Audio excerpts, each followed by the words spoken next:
chismis ulit tayo guys ha. Medyo 3 taon na yung nakalipas po mga mi.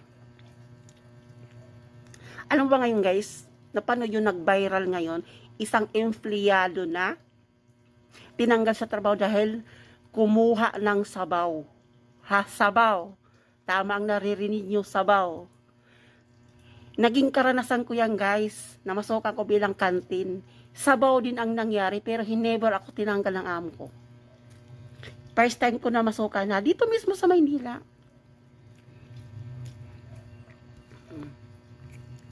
So ito nangyari, siyempre sabaw baka hindi magalit.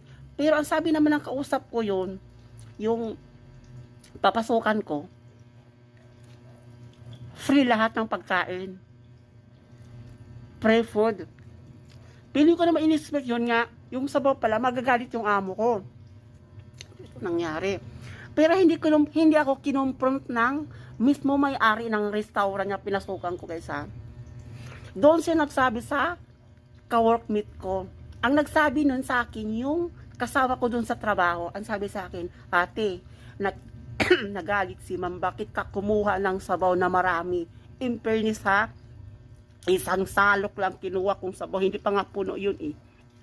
Excuse me, yung malalim na sandok.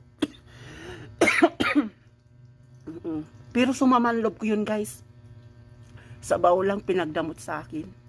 Kumbaga yun na nga yung magiging ulam ko para malunok ko yung yung kanin. Kasi first time ko na masukan na kahit sabihin man natin free yung ulam, parang nahiya pa rin ako magsabi eh. Pero umabot pa rin ako guys ng mahigit 1 taon eh.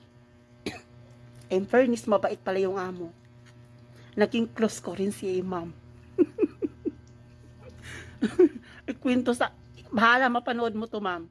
Basta ikwento ko yung karanasan ko sa'yo. Same to sa nag-viral ngayon guys ha. Pero ang pinagkaiba, mabait yung amo ko. Hindi ako pinahiya, hindi ako kinumpronta. Doon lang nasabi, ba't kumuha ako ng sabaw? Sabaw is life.